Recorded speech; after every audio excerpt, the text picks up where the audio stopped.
Welcome to class 8 computer class.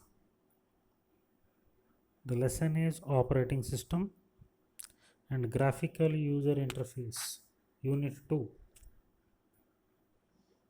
First we start with the functioning of an operating system. An operating system has two parts, kernel and shell. The kernel is responsible for interacting with hardware and the shell is responsible for interacting with the users. The shell act as the command interpreter which takes the commands from the user, interprets them, and takes action accordingly. The kernel deals with the hardware and performs the different tasks. Next, introduction to Windows. Microsoft Windows is a GUI based operating system. It is a single user multitasking operating system. It uses both mouse and keyboard as input devices. With the help of a mouse, user can select and execute the tasks easily. It is a most easy to operate. So a new user can also work with Windows. The mouse contains two buttons, left and right, pointing an icon and click the left mouse button helps to select the icons. Double click the left mouse button executes or performs a particular action. Right click to display a shortcut menu. Point and drag the mouse helps to move the windows icons from one place to another place or to resize a window on the screen. Some important features of Windows. Desktop. It is the first window screen that appears after switch on the system. It is the root directory of the Windows file system. It contains all the files, folders with which we are working frequently or currently working. It contains a taskbar at the bottom that contains the start bar, start button, task buttons, notification area, etc. The next feature is window. Window is a small open area of an application or a document. It is a rectangular box that helps to view the content of a document and work with the documents and other applications. Windows are categorized into 4 categories: application window, document window, dialog window, and a folder window. Another feature is icons. It is a graphical user interface. It shows everything in the form of pictures, graphics. Each picture is different from one another. So files and folders, programs are represented in the form of icons. So without reading also we can identify them by seeing. Icons are four types: application icons, shortcut icons, document icons, and disk drives. The next is toolbars. Each and every application contains a number of services, facilities. All these things can be executed by using commands or by using this tools available. All the tools are placed in different bars. User can select these tools from the toolbar to execute the commands. For example, save, open, cut, paste. All these tool buttons are placed in different toolbars. Next is menu bars.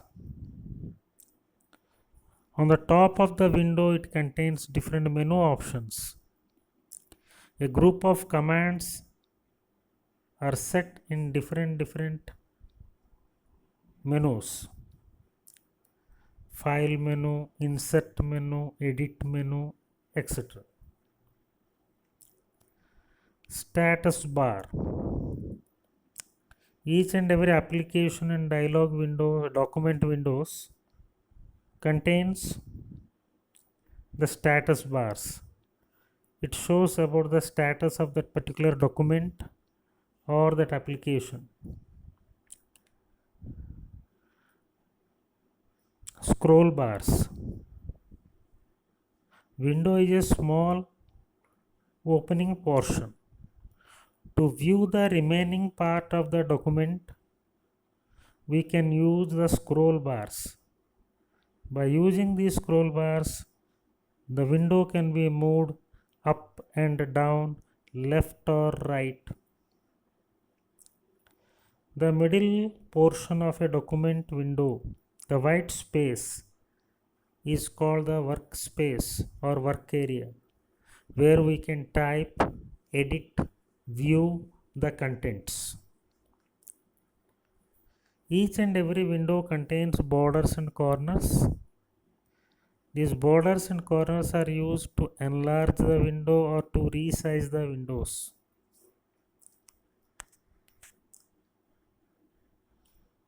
The next part is the directory structure of a Windows operating system. In a computer, all files, data is stored in different files, either on the hard disk or in pen drive or in CDs. These are called secondary storage devices. Storage locations that store files or group of files under them, known as folders. A group of files stored under a particular name, which are called folders. We can create our own folders. Window files with similarity are grouped together and a folder is formed for them under which they are kept, so that it will be easy for us to access whenever required.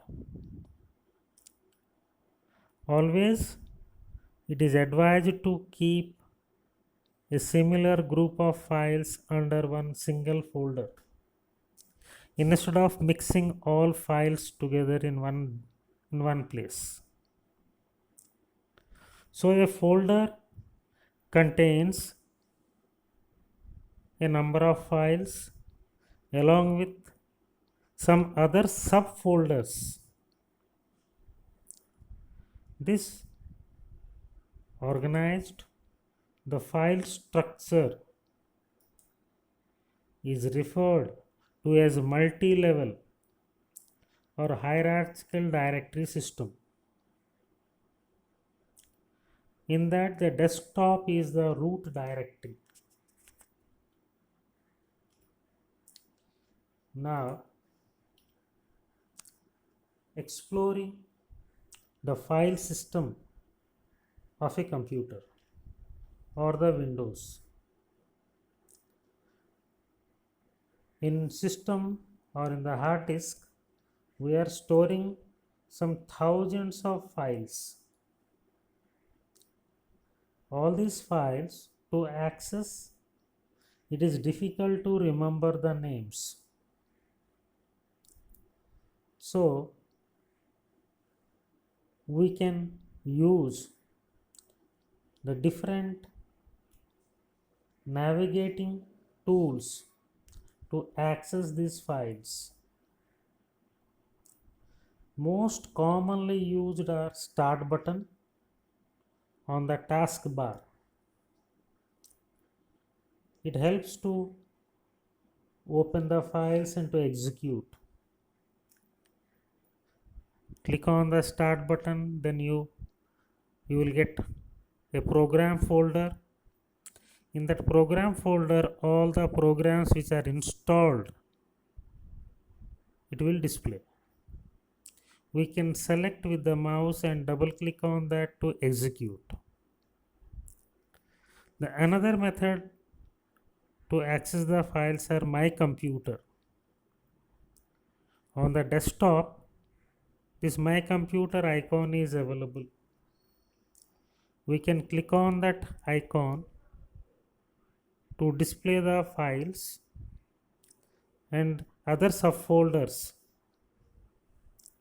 It displays all the disk drives. We can select the disk drive from which that particular file we want to access. And finally, the last method to access the files is Windows Explorer. Place the pointer on the Start button and right click. Then we will get the Explorer option. Click on that.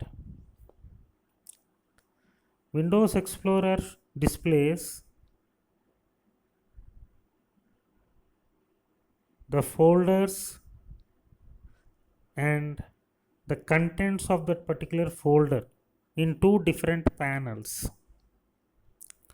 so that it is easy to move the files from one location to another location by using drag and drop method using Windows Explorer.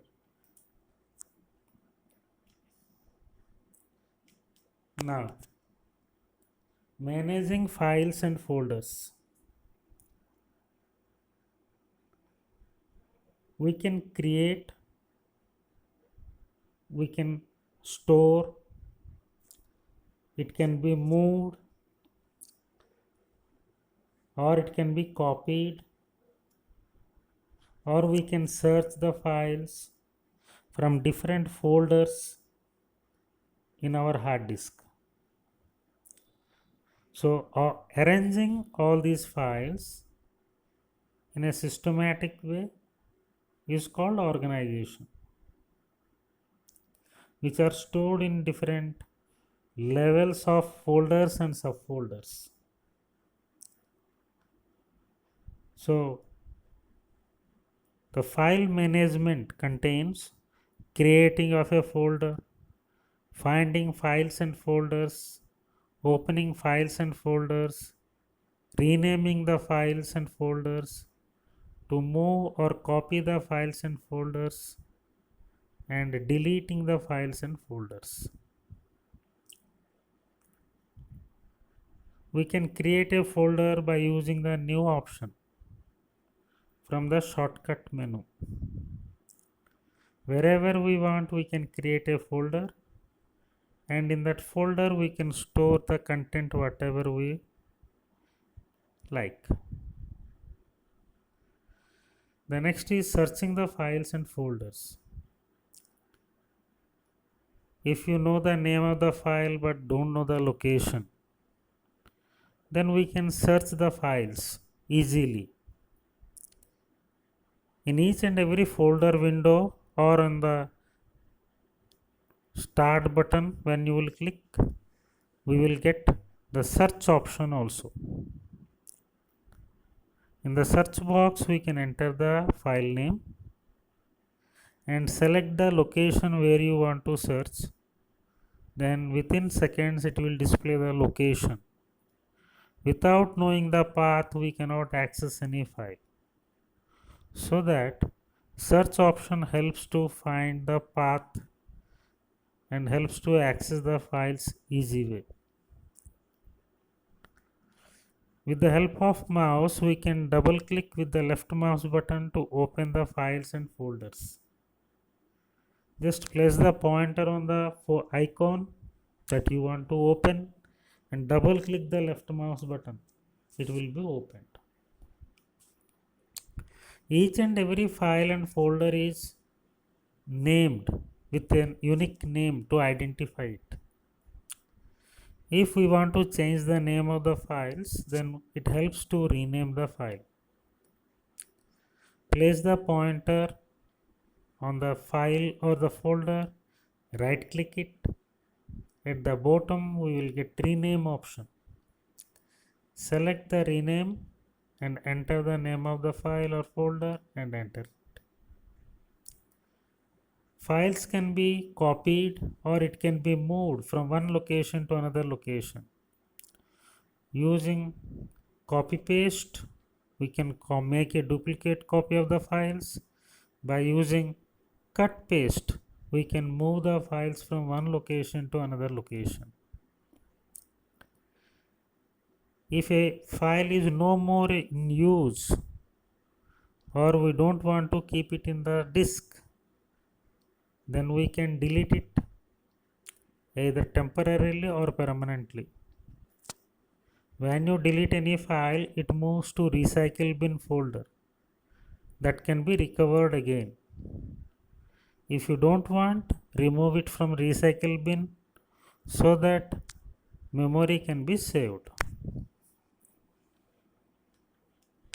Now, the last part of the lesson is the shutdown of the computer. After completion of the work, the system is to be switched off in a systematic way so that all the documents, files which are in open, those files will close one by one in a systematic way, and it saves the unsaved files and saves the settings of the system that we change. So always advise you to shut down the computer in a systematic way and properly. Don't switch off the CPU directly or don't power off the system directly. So click on the start button, then select shutdown, then automatically it will shut down the system and switch off the CPU. Then after, switch off the power. So my dear students, the GUI interface is over. Try to read the lesson and find the question answers and write. I think you understood from this video, and write the question answers and submit.